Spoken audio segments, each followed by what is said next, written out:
ang inahan ug amahan atubangan sa anak. Murag gitudluan na ra sa ginikanan nga normal ra di ay mag-away, normal ra di ay magbulag, normal ra di ay magkagulo. So kung kana ang imong gipakita sa imong mga anak, maugid na ang imong gitudlo nga buhaton nila. Ang pinaka-worst pa, kung apilon ang bata sa away, upang utan-on pagyud nga kinsa may kampihan nimo, kinsa may pilion nimo, si mama o si papa. Na kung tutuusin, ay walang dapat pipiliin. Dahil dalawa, mama at papa ay mahalaga. Kaya walang maiiwan. Walang dapat pipiliin. Dahil dalawa ang kailangan piliin. So ang resulta, ang pamilya magiging divided o magbulag-bulag.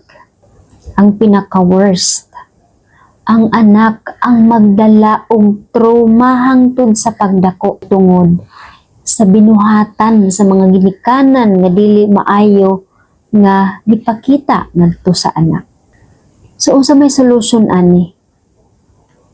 Kung mag-away, palayo dapat sa mga anak.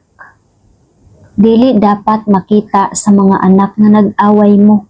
Ug dili ipaako sa mga anak ang gulo na ginawa niyong mag-asawa. Kung naaba mo'y problema o conflict sa inyong relasyon, pangita og lugar nga dili makita o madungog sa imong mga anak nga nag-away mo, nga naamoy problema. Dapat ang inyong mga anak tudluan o turuan ninyo kung paano magkaroon ng self-control. Na kahit galit na galit kayo, pinipigilan nyo. At kapag nakita yan kung paano kayo nagkaroon ng self-control, yan ang nakikita ng mga anak. Yan ang pinaka-the best na turo mo sa iyong anak. Dili kay gamay lang problema, ay sakit akong ulo, ay mamatay na ko, ay magbulag na ta, ay mulakaw na ko, ay maulid ako sa akong mama. So kung kana ang permi madungog sa imong mga anak, kana pod ang sundugon. So kana pod ang ilang manahon ngadto pod sa imong mga kaapuhan.